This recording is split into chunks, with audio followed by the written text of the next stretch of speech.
Дорогие друзья, интересная информация. Ученые доказали, что домашние животные повышают иммунитет детей. Дети, которые живут в семьях с домашними животными, в частности кошками и собаками, реже страдают от аллергии на шерсть и пыльцу. При этом что? Чем питомец больше, тем лучше. К такому выводу пришли ученые из Швеции. И вот, кстати, если подумать, что у многих семей, во многих семьях именно дети являются теми людьми, которые, в общем-то, и способствуют заведению домашнего животного в семье. Потому что, конечно, конючат, плачет, просят на день рождения, на Новый год. И вот... Самый лучший способ, знаешь, какой? Взять веревочку, Ну-ка. к концу веревочки привязать какую-нибудь маленькую штучку, Так. ходить с веревочкой и говорить: Барсик, ко мне. Про твое тяжелое детство нам совершенно не интересно. Не было собаки у меня в детстве, не было. Но мы пригласили к нам в эфир специальных людей, специальных детей, которые выпросили такие у родителей домашние животные. А вот удалось им все-таки выпрашивать и слезно просить и молить своих родителей о заведении маленького друга, мы узнаем прямо сейчас. Да, у нас замечательные гости, дорогие друзья, давайте будем знакомиться. Ветеринар клиники БГАУ Гульнар Цепалова. Гульнар, доброе утро. Да. Коллега Камил Фускудинов. Здравствуйте. Здравствуйте. Зооинженер Башкирского государственного аграрного университета. Спасибо огромное. Степан Цепалов. Здравствуйте. Доброе утро, Степан. И Амина. Доброе утро. Цепалова тоже, ты должна была сказать. Ну, совершенно не Цепалова, она поэтому я не сказала. Ах, итак, доброе утро, дорогие гости. Рассказывайте, как зовут ваших домашних питомцев. Амина? Мурка. Мурка, это кошка. Вот. Важная информация была. Пожалуйста. Так, Степан, расскажи. Моего кота зовут Барсик. Правда ли, ребята, что именно вы стали теми людьми, которые поспособствовали появлению Барсика и Мурки в вашей семье? Плакали, признавать, загадывали на день рождения, на Новый год домашних животных? Ну, я, да. Так, ты просил кота. Просил Дед Мороза? Нет, ну я вообще просто вот просил, но получилось как-то так, спонтанно, да. Я его, то есть, нашел. Барсика? Да. Угу. Мы отдыхали в саду. В капусте? Нашел в капусте, нет? Нет. В старой капусте, можно сказать. Все-таки капуста при делах. Потому Что-то там что находит. он был рядом, можно так сказать, с помойкой. Вот. Я с сестрой катался на великах, увидел его. Ну вот, он ко мне подошел, я, естественно... Сказал: парень, ну забери ты меня с этой помойки, да? Нет. Да. У него было очень много разных болезней. Я его, естественно, взял. Естественно. Привез. Ну, мама сказала: ну ладно, пусть пока останется. Ты сейчас понимаешь, что все кошки, которые смотрят телевизор, Теперь будут с тобой им ходить по улицам. интересно знать, где это произошло. Где произошла эта историческая встреча. Дальше. Вот. Ну, то есть мама сказала мне, что его можно оставить. Но вот папа был против этого. Он сказал: выбирай, либо он, либо я. Нет. Прям так? Он сказал: давай, иди, относи его обратно. Слез было очень много. И вы все-таки с мамой папу уговорили. Да. Молодцы, отличная команда, Гульнара, в вашей семье работает. Так, ну рассказывай, Степан, в каком возрасте вы нашли Барсика? Ну, ему было где-то около месяца. Интересная история, Степан, мы обязательно к этому вернемся. Амина, расскажи, пожалуйста, как произошла ваша встреча с Муркой? Я смотрю, вот она забилась к тебе. А ты посмотри еще на футболочку. Спряталась. Фанатка котов у нас в студии. Между так? прочим. Амина, рассказывай, как произошла твоя встреча с Муркой? На мой день рождения мне обещали купить кошку, Так. и мы поехали на выставку кошек и купили ее там. То есть это породистый кот, кошка, породистая кошка. Давай рассказывай, Расскажи, как порода порода называется. как? Шотландская прямоухая. Очень красиво. Камила, расскажите, Шикарно, вот да. как тяжело ли ухаживать за такой породистой, но по-настоящему очень красивой кошкой?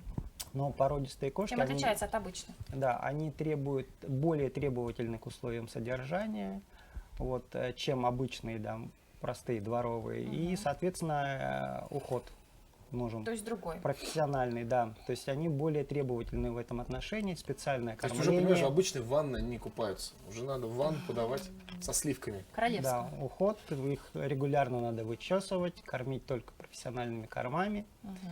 Вот, ну, отсюда все вытекающие... Отсюда и благо, друзья. Только такие кошки умеют разговаривать по-человечески. Да?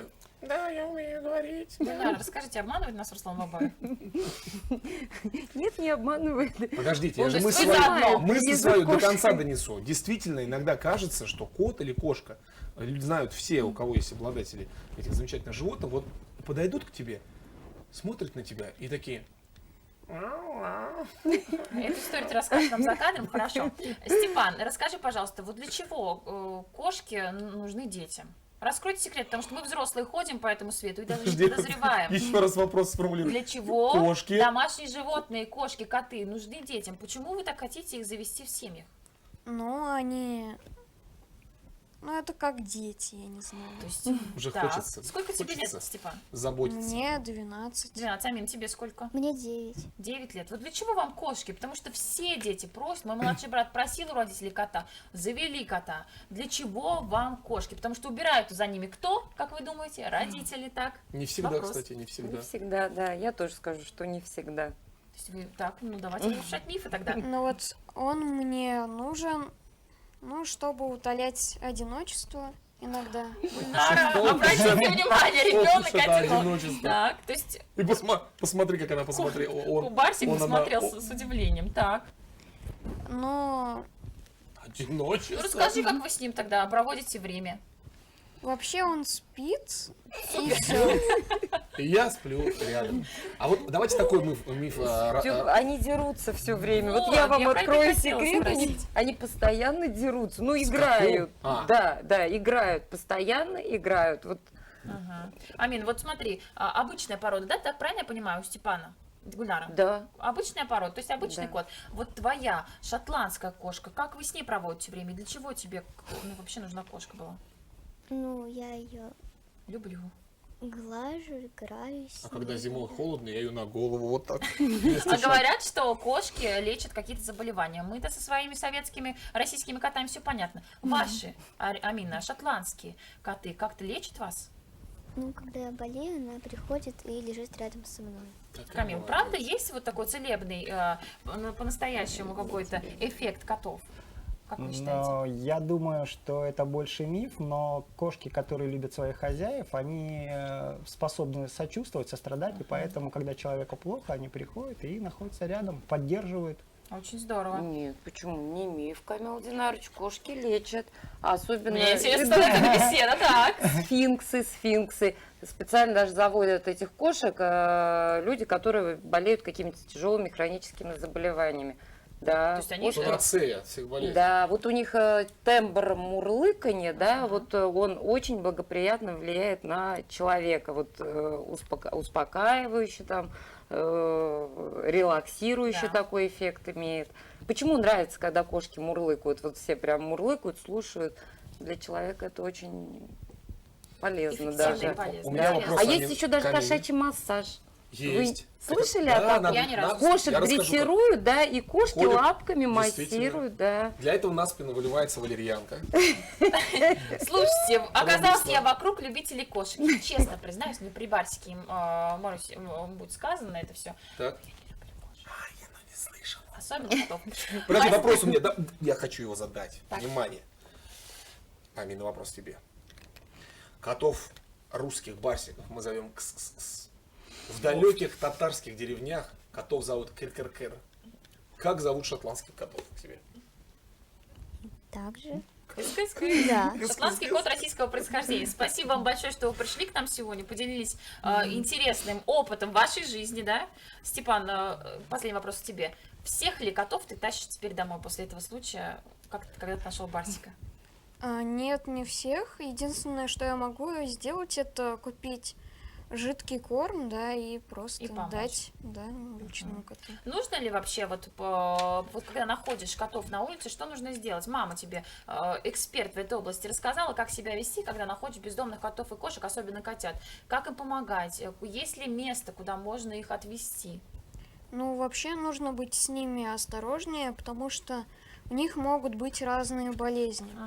Но если вы очень такой вот бесстрашный, В можете, перчатках. в Сделать куртке. прививку и отвезти его.